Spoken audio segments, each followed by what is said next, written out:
అన్న ఎక్కడి నుంచి అన్న? అప్రేటిపల్లె పాలకుర్తి నియోజకవర్గం దయాకరావు ఏరియా, ఎర్రబెల్లి దయాకరావు ఏరియా. ఈ సభ ఉద్దేశం కోసం వచ్చిందా? సభ మనం రైతుల గురించి, రైతులం కదా, మనం ఎన్ని కష్టాలు పడుతున్నాం ఆయన చూస్తలేడు. ఎక్కడో ఉండి ఏదో పాలన, ప్రజాపాలన అని దొంగ పాలన చేసుకుంటా అక్కడెక్కడ ఆయన దాంట్లో వండుకొని ఇక్కడ ప్రజల కోసం ఏం చూస్తాడు ఆయన. ఆ ఒడ్లు ఎండ 10-20 రోజులు అవుతుంది. ఆ ఒడ్లు తీసుకుపోయిన నాదులు లేడు. నిన్న వర్షం పడ్డది, తీసుకపోక బస్తాలు నిండిన బస్తాలు కూతా నాని ఆ పరదలు లేక రైతులు గోసపడి ఏడుస్తున్నారు ఆడ. అంటే రైతులు ఇబ్బంది పడతారు, అందరికి సక్రమంగా చూసుకుంటున్నా, అందుకే 9 రోజుల పాటు ఇక్కడ కూడా సభ పెట్టినా కూడా చెప్తా ఉన్నారు. ఆయన మాటల వరకే. ఒక్కసారి ఒక విలేజ్ పోయి ఒక రైతాంగ అన్న పరిస్థితిని చూస్తే ఆయనకు తెలుస్తుంది. ఆ దొంగకు ఒడ్ల కళ్ళలు ఎమ్మటి ఎండల ఏడ్చుకుంటూ మొక్కజొన్నలు కానీ ఏడించి మొత్తం నాశనం అయితే ఒకసారి ఆయన వచ్చి చూస్తే తెలుస్తుంది అన్న. ఆ ముఖ్యమంత్రి ఏం ముఖ్యమంత్రి, రైతులను పట్టించుకోవాలి. ఫస్ట్ రైతుల పేరు చెప్పి, ప్రజాపాలన చెప్పి, అమలు కానీ 6 గ్యారెంటీలతో ముందుకు వచ్చి అమలుకి వచ్చిండు. అది ఏదో 6 గ్యారెంటీలు మంచిగా చేస్తాడు అనేసి ఓట్లు వేసిరు తప్ప ఏదో మంచి ఏదో పరిపాలన చేస్తుండు అదని కాదు.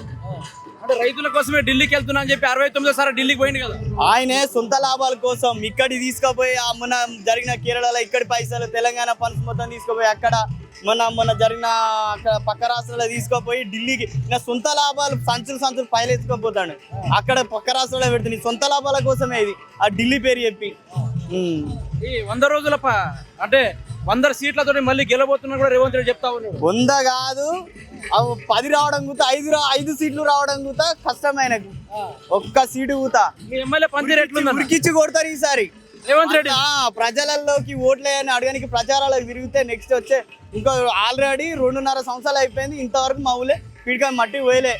వస్తే ప్రతి నియోజకవర్గం తిరిగితే చెప్పులు తీసుకొని కానీ గలీజ్ గా ఉరికించి కొడతారు. అంత ఘోరంగా కొడతారు. మీ ఎమ్మెల్యే పనితీరు ఎట్లుంది? మా ఎమ్మెల్యే పనితీరు అత్త కోడల వ్యవహారం నడుతుంది. అత్త చెప్తే కోడలు, ఆ ఎమ్మెల్యే అన్నట్టే లేదు. కొత్తది ఫోటోలకు సోషల్ మీడియా వైరల్ అవుతుంది. ఆమె ఫోటోలు మాత్రమే పోజులు ఇస్తుంది, పోతుంది. ఇప్పుడు మిమ్మల్ని ఎవరు ఆదుకుంటారు అక్కడ? ఎవరు ఆదుకుని అంతో ఇంతో మనిషి చచ్చిపోయినా బతికినా దయాకరావు వస్తాడు. అధికారంలో ఉన్నంత కంటే ఇప్పుడు అధికారం లేకున్నా వచ్చి అన్ని మంచి పనులు చేసుకుంటూ అందుబాటులో ఉండి ఇప్పటికి తిరుగుతుండు. మన రీసెంట్ గా మా ఊళ్ళకి వచ్చిండు, పక్క ఊర్లోకి వచ్చిండు, ఏదైనా ఆయన వస్తుంటాడు. కానీ ఎమ్మెల్యే చూసిన పనితీరు బాగాలేదు.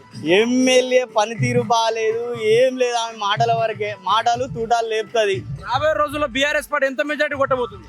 దాదాపు 90 లక్షల మెజార్టీ. అన్న ఎక్కడి నుంచి అన్న?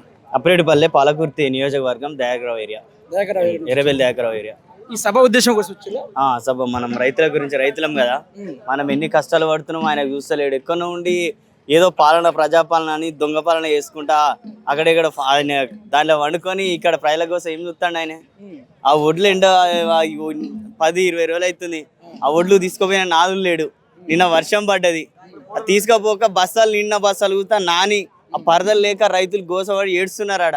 అంటే రైతులు ఇబ్బంది పడతారు, అందరికి సక్రమంగా చూసుకుంటున్నా, అందుకే 9 రోజుల పాటు ఇక్కడ కూడా సభ పెట్టినా కూడా చెప్తా ఉన్నారు. ఆయన మాటల వరకే.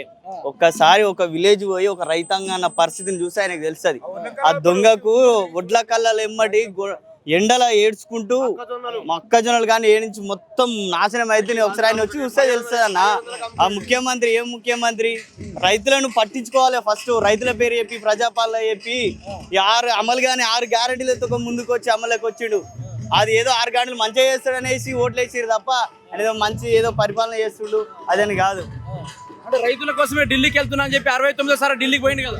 ఆయనే సొంత లాభాల కోసం ఇక్కడి తీసుకుపోయి మొన్న జరిగిన కేరళలో ఇక్కడి పైసలు, తెలంగాణ ఫండ్స్ మొత్తం తీసుకుపోయి అక్కడ మొన్న జరిగిన పక్క రాష్ట్రాల్లో తీసుకుపోయి ఢిల్లీకి సొంత లాభాలు సంచులు పైలు ఎత్తుకోపోతాడు.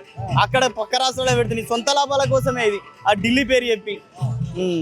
ఈ 100 రోజుల అంటే 100 సీట్లతో మళ్ళీ గెలబోతున్నా కూడా రేవంత్ రెడ్డి చెప్తా ఉన్నాడు. 100 కాదు, 10 రావడం కూతా, 5 సీట్లు రావడం కూతా కష్టమైన. ఒక్క సీటు కూతా ఎమ్మెల్యే పనితీరు ఎట్లుంది? ఉరికిచ్చి కొడతారు ఈసారి రేవంత్ రెడ్డి. ప్రజలలోకి ఓట్లేయని అడగడానికి ప్రచారాలకు తిరిగితే నెక్స్ట్ వచ్చే ఇంకో ఆల్రెడీ 2.5 సంవత్సరాలు అయిపోయింది, ఇంతవరకు మా ఊళ్ళే పీడికా మట్టి పోయలే. వస్తే ప్రతి నియోజకవర్గం తిరిగితే చెప్పులు తీసుకొని కానీ గలీజ్ గా ఉరికించి కొడతారు. అంత ఘోరంగా కొడతారు. మీ ఎమ్మెల్యే పనితీరు ఎట్లుంది? మా ఎమ్మెల్యే పనితీరు అత్త కోడల వ్యవహారం నడుస్తుంది. అత్త చెప్తే కోడలు ఆ ఎమ్మెల్యే అన్నట్టే లేదు, వస్తుంది ఫోటోలోకి సోషల్ మీడియా వైరల్ అవుతుంది, ఆమె ఫోటోలు మాత్రమే పోతులు ఇస్తుంది పోతుంది. ఇప్పుడు మిమ్మల్ని ఎవరు ఆదుకుంటారు అక్కడ పాలకుడు? ఆదుకుని అంతో ఇంతో మనిషి చచ్చిపోయినా బతికినా దయాకర వస్తాడు.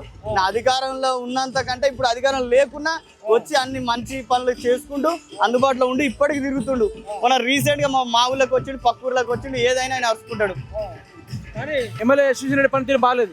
ఎమ్మెల్యే పనితీరు బాగాలేదు, ఏం లేదు. ఆమె మాటల వరకే, మాటలు తూటాలు లేపుతుంది. రాబోయే రోజుల్లో బీఆర్ఎస్ పార్టీ ఎంత మెజార్టీ కొట్టబోతుంది? దాదాపు 90 లక్షల మెజార్టీ దాకా వస్తుంది పక్కా. ఓకే, థ్యాంక్ యూ అన్న.